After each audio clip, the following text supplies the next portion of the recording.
भारतले अतिक्रमण गरेको नेपाली भूमि फिर्ता ल्याउने प्रधानमन्त्री ओलीको प्रतिबद्धता। नेपालको जमिनबाट सेना फिर्ता लैजान भारतलाई आग्रह। प्रधानमन्त्री ओलीले मन्त्रीमण्डल पुनर्गठनको विषयलाई नेकपा सचिवालय बैठकमा प्रवेश गराउँदै एकीकरणको बाँकी कामबारे समेत छलफल हुने। श्रीलङ्काको राष्ट्रपतिमा गोताबय राजापक्षे जित नजिक।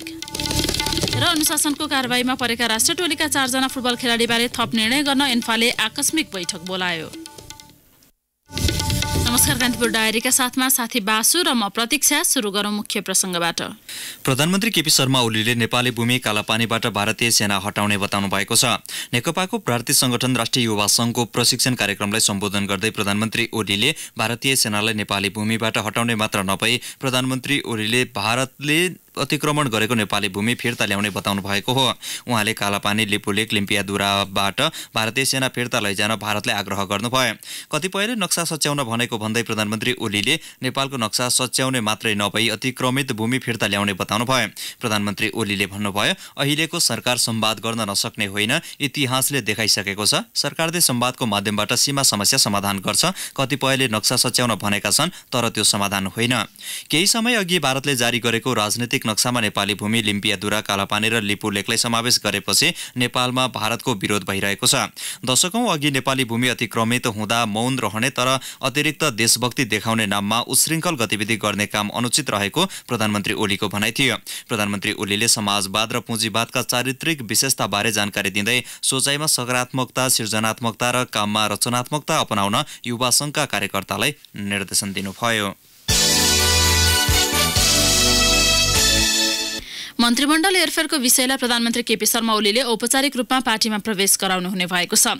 आफ्नो सचिवालयमा हेरफेर गरेपछि प्रधानमन्त्री ओलीले मन्त्रीमण्डल हेरफेरमाथि औपचारिक छलफल गराउन लाग्नु भएको हो। केही मन्त्रीको कार्यशैलीप्रति असन्तुष्ट प्रधानमन्त्रीले मन्त्रीपरिषद पुनर्गठनबारे नेकपा अध्यक्ष पुष्पकमल दाहाल, वरिष्ठ नेता माधव कुमार नेपाल, महासचिव विष्णु पौडेल, सचिवालय सदस्यहरू ईश्वर पोखरेल लगायतसँग बारम्बार परामर्श गर्नुभएको छ। काठमाडौँको बालुवाटार स्थित प्रधानमन्त्रीको निवासमा अपराह्न 4 बजे बस्ने सचिवालय बैठकमा मन्त्रीमण्डलमा समावेश गर्न सकिने नेताहरूबारे छलफल हुने वरिष्ठ नेता झलनाथ खनालले जानकारी दिनुभयो। सचिवालय बैठकमा नाम प्रस्तुत गर्नुअघि प्रधानमन्त्री ओलीले शीर्ष नेताहरूसँग आज पनि छलफल गर्नुभएको थियो। यस्तै बैठकमा पार्टीको एकीकरणको बाँकी कामबारे समेत छलफल हुने कार्यसूची छ। पार्टीका प्रवास संगठन तथा एकता हुन बाँकी स्थानमा पनि जिम्मेवारी तोक्ने विषयमा सचिवालय बैठकमा छलफल हुने खनालको भनाइ छ। प्रतिनिधि र प्रदेशसभातर्फ आगामी 14 गते हुने उपनिर्वाचनका लागि आवश्यक मतपत्र छपाईको काम सकिएको निर्वाचन आयोगले जनाएको छ। प्रतिनिधि सभा निर्वाचन हुने कास्की 2 र प्रदेशसभाको निर्वाचन हुने भक्तपुर, बागलुङ र दाङका लागि आवश्यक मतपत्रको छपाई सकिएको आयोगका प्रवक्ता राजकुमार श्रेष्ठले जानकारी दिनुभयो। स्थानीय तहका लागि भने आज निर्वाचन चिन्ह प्रदान गरेसँगै बुधबारसम्म मतपत्र छपाई प्रक्रिया सकिने आयोगले जनाएको छ। स्थानीय तहको मतपत्र छपाई सकिएसँगै मङ्सिर 6 गतेबाट सबै क्षेत्रमा मतपत्र पठाइसक्ने आयोगले जनाएको छ। आयोगले उपनिर्वाचनका लागि मङ्सिर 5 गतेबाट मतदाता शिक्षा कार्यक्रम समेत सुरु गर्ने जनाएको छ। निर्वाचन आयोगले स्थानीय तहका उम्मेद्वारलाई आज निर्वाचन चिन्ह प्रदान गर्दैछ। अपराह्न 5 बजेसम्म पार्टीका उम्मेद्वारलाई चुनाव चिन्ह र स्वतन्त्र उम्मेद्वारलाई उम्मेद्वारको रोजाइ अनुरूप चिन्ह प्रदान गरिने आयोगका प्रवक्ता राजकुमार श्रेष्ठले बताउनुभयो। आगामी 14 गते हुने उपनिर्वाचन अन्तर्गत 35 जिल्लाका 44 स्थानीय तहमा 48 पदका लागि 273 जना चुनावी प्रतिस्पर्धामा रहेका छन्। 282 जनाको उम्मेदवारी परेकोमा 9 जनाले उम्मेदवारी फिर्ता गरेको निर्वाचन आयोगले जनाएको छ। आयोगले हिजो अन्तिम नामावली प्रकाशन गरिसकेको छ। उपनिर्वाचनमा उपमहानगरपालिका प्रमुख 1, गाउँपालिका अध्यक्ष 3, उपाध्यक्ष 1 र वडाध्यक्ष 43 गरी 48 पदका लागि प्रतिस्पर्धा हुँदैछ। उम्मेदवारले आज निर्वाचन चिन्ह प्राप्त गरेसँगै औपचारिक रूपमा चुनावी प्रचार प्रसारमा जुट्न पाउने आयोगले जनाएको छ। स्थानीय तहका लागि 10 दिनको प्रचार प्रसार अवधि तोकेको आयोगले चुनावी खर्च पनि 2074 के निर्वाचन अनुरूप राखिएको प्रवक्ता श्रेष्ठले जानकारी दिनुभयो। उपनिर्वाचनलाई भयरहित बनाउन आयोगले 4वटै सुरक्षा निकायलाई परिचालन गर्ने तयारी गरेको छ। निर्वाचन आचार संहितालाई कडाइका साथ लागू गरेको आयोगले स्थानीय तहदेखि केन्द्रसम्मको अनुगमन संयन्त्र तयार गरेको जनाएको छ। सरकारले स्थायी लेखा नम्बर प्यान अनिवार्य गरेपछि झण्डै 8 लाख नयाँ करदाता थपिएका छन्। सबैलाई प्यान कार्यक्रमबाट हालसम्म 7,94,000 करदाता थपिएको आन्तरिक राजस्व विभागका महानिर्देशक विनोद बहादुर कुँवरले जानकारी दिनुभयो। यो सँगै देशभर करदाताको संख्या 29,65,000 पुगेको छ। ती करदाताबाट कार्तिक 29 गते शुक्रबारसम्म 1,04,00,00,000 रुपियाँ राजस्व सङ्कलन भएको विभागले जनाएको छ। यो गत आर्थिक वर्षको तुलनामा 23% बढी भए पनि चालु आर्थिक वर्षको लक्ष्य अनुसार भने 13% कमी हो। मूल्य अभिवृद्धि कर तिर्ने करदाताको संख्या 2,39,758 पुगेको छ। यसैबीच विभिन्न चेतनामूलक कार्यक्रम गरी 8औं राष्ट्रिय कर सप्ताह आज सुरु भएको छ। सरकारले यो वर्ष स्वच्छ कर प्रशासन विकास र सुशासन भन्ने मूल नाराका साथ कर दिवस मनाउन लागेको हो। एक हप्तासम्म चल्ने कर दिवसको पहिलो दिन आज सबैभन्दा धेरै कर तिर्ने 10 जना व्यवसायी र 5 जना कर्मचारीलाई सरकारले सम्मान गरेको छ। व्यक्तिगत तर्फ सबैभन्दा बढी आयकर बुझाएर सिद्धार्थ शमशेर राणा चौथो पटक सम्मानित हुनुभएको छ। कम्पनीतर्फ भने सबैभन्दा बढी कर बुझाएर सूर्य नेपाल कम्पनी सम्मानित भएको छ। नेपालबाट विदेशिने नेपालीले नेपाली परम्परा, संस्कृति र रहनसहन सँगै लिएर गएका छन्, जसले विदेशमा पनि नेपाल र नेपालीपनको झझल्को दिने गरेको छ। दशैं तिहार जस्ता पर्व मात्रै होइन, रमाइलो र भेटघाटका लागि हुने गरेका कार्यक्रम समेत यो बेला विदेशी भूमिमा पर्याप्त देख्न र सुन्न पाइन्छ। त्यसको एउटा उदाहरण हो वनभोज अर्थात् पिकनिक। छोराछोरी भेट्न भन्दै अस्ट्रेलिया पुगेका आमा बुवा दक्षिण अस्ट्रेलियामा आयोजना गरिएको वनभोजमा नेपालका पुराना र परम्परागत रमाइलो कार्यक्रममा समेत दिनभर झुमेका थिए। थप विवरणसहित अस्ट्रेलियाबाट सहकर्मी नारायण खड्का।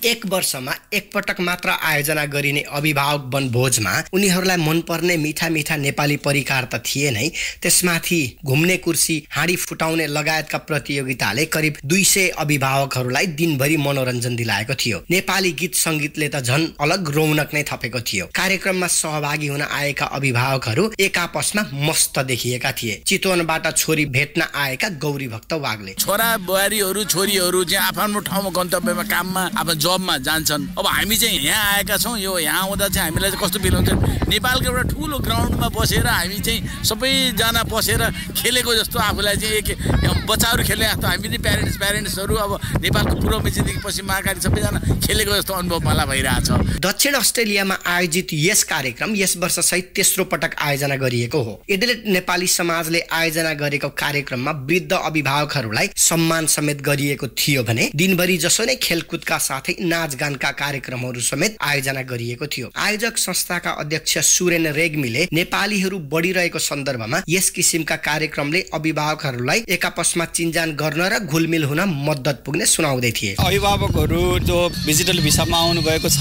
उहाँहरूका लागि नेस्रो मेटाउने कार्यक्रम हो। एडिलेडको विभिन्न ठाउँमा बसेका अभिभावकहरूलाई एक आपसमा परिचय गराएर उहाँहरू बीचमा भोलि पनि भेट्नुहुँदाखेरि सँगै मर्निङ वक जाने, कुनै कार्यक्रमहरू गर्ने, सँगै घुम्न जाने वातावरण बनाइदिएर उहाँहरूको नेस्रो मेटाउनका लागि एडिलेड नेपाली समाजले यो कार्यक्रम वर्षेनी गर्छ। 45 वर्षदेखि 80 वर्षसम्मका अभिभावकहरू सम्मिलित कार्यक्रमले उनीहरूलाई मनोरञ्जन मात्र दिलाएको थिएन कि नेपालको न्यास्रो मेट्न समेत अवसर दिएको थियो। अभिभावकहरू आफूलाई नेपालमै भएको भान भएको अनुभव समेत सुनाउँदै थिए। पोखराबाट आएकी बम कुमारी केसी त आफू विदेशमा नभएर नेपालमै छु कि जस्तो लागेको बताउँदै थिइन्। घरमा बसिरहेको बेलामा यतिजना धेरै भेला हुँदा ओहो नेपाल यही रहेछ कि जस्तो अनुभव हुन्छ। अन्दाजी 1,20,000 नेपाली रहेको अस्ट्रेलियामा हरेक दिन जसो अभिभावकहरू घुम्न आउने क्रम बढिरहेको छ। यसै सन्दर्भमा यस किसिमका कार्यक्रमले उनीहरूलाई मनोरञ्जन त दिन्छ नै, घरमा प्राय एक्लै बस्नुपर्ने बाध्यता भएका अभिभावकलाई यस्ता कार्यक्रमले एक दिन भए पनि आफ्नो देशको न्यास्रो मेट्ने अवसर दिने गरेको छ। रेडियो कान्तिपुरका लागि अस्ट्रेलियाबाट नारायण खड्का।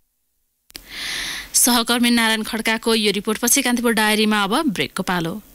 अब बाँकी प्रसङ्ग। प्रहरी नियन्त्रणपछि स्थानीय युवकको मृत्यु भएपछि नारायणगढ मुगलिन सडक खण्ड अवरुद्ध भएको छ। इच्छाकामना गाउँपालिका 5 मुगलिनमा प्रहरीले होहल्ला र झगडा गरेको भन्दै स्थानीय राम कणेललाई बिहान नियन्त्रणमा लिएको थियो।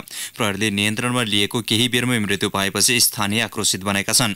घटनाको विरोधमा स्थानीयले राजमार्ग बन्द गर्दा यात्रुहरू अलपत्र छन्। इलाका प्रहरी कार्यालय मुगलिनका अनुसार प्रहरी हवलदार बाहिर निस्केका समय ती युवक भिरबाट हाम फालेको जनाएको छ। युवकको मृत्यु भिरबाट लडेर भएको प्रहरी निरीक्षक कञ्चन तामाङले जानकारी दिनुभयो। चितवन जिल्ला प्रहरी कार्यालयबाट खटिएको प्रहरी नायब उपरीक्षक डीएसपी एकनारायण कोइरालाको टोलीले अहिले घटनाको अनुसन्धान गरिरहेको छ। मकवानपुरको भीमपेदी गाउँपालिकामा रहेको क्षेत्रीय कारागारबाट एक कैदी फरार भएका छन्। कर्तव्य ज्यान मुद्दामा जन्मकैदको सजाय काटिरहेका 30 वर्षीय कुलदीप राज धामी फरार भएको कारागारका प्रमुख जेलर प्रकाश खनालले जानकारी दिनुभयो। कारागारको 12 फिटभन्दा अग्लो पर्खाल नाघेर धामी भागेको र थप अनुसन्धान भइरहेको खनालले बताउनुभयो। अब अन्तर्राष्ट्रिय प्रसङ्ग श्रीलङ्काको राष्ट्रपतिमा गोताबय राजपक्षे चुनिने निश्चित भएको छ। पूर्व राष्ट्रपति महिन्दा राजपक्षका भाइ गोताबयले आफ्नो जित दावी गरे पनि औपचारिक घोषणा भइसकेको छैन। यद्यपि प्रारम्भिक मत परिणामका आधारमा राजपक्षका निकटतम प्रतिद्वन्दी सजित प्रेमदासाले हार स्वीकार गरिसक्नु भएको छ। गत अप्रिलमा भएको आतंकवादी हमलापछि पहिलो निर्वाचन भएको हो। बंगलादेशको चटगाउँमा ग्यास पाइपलाइन विस्फोट हुँदा 7 जनाको मृत्यु भएको छ। 8 जना घाइते भएका छन्। 5 तल्ले एउटा भवन अगाडि विस्फोट भएको हो। विस्फोटबाट सो भवनमा समेत क्षति पुगेको छ। विस्फोटको कारण खुल्न सकेको छैन। घटनाबारे अनुसन्धान भइरहेको स्थानीय सुरक्षा अधिकारीलाई उद्धृत गर्दै रोइटर्सले उल्लेख गरेको छ।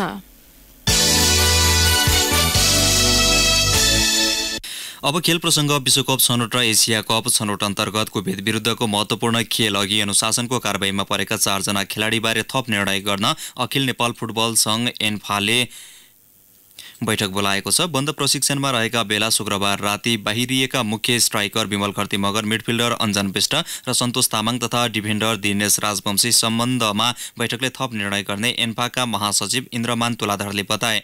शुक्रबारपछि उनीहरू होस्टल फर्किएका छैनन्। उनीहरूको कारबाही सम्बन्धमा निर्णय गर्न एन्फाले काठमाडौँमा उपलब्ध पदाधिकारीहरूलाई अनौपचारिक छलफलका लागि बोलाएको छ। सोही छलफलमा अनुशासन कमिटी तथा इन्टिग्रिटी कमिटीका सदस्यहरूलाई पनि बोलाइएको महासचिव तुलाधरको भनाइ छ। हिजो बिहान ललितपुरको 7 दोबाटो स्थित एन्फा कम्प्लेक्समा भुटानमा हुने कुवेत विरुद्धको खेलका लागि टिम विदाई भइसकेपछि एन्फाको आकस्मिक बैठकले उनीहरूलाई कारबाही गर्ने निर्णय गरेको थियो। एन्फाले बन्द प्रशिक्षणमा रहेका 4 खेलाडी शुक्रबार राति 2 बजेसम्म ठमेलका विभिन्न क्लबमा रहेको पाइएकाले कारबाही गरिएको एन्फाले जनाएको छ।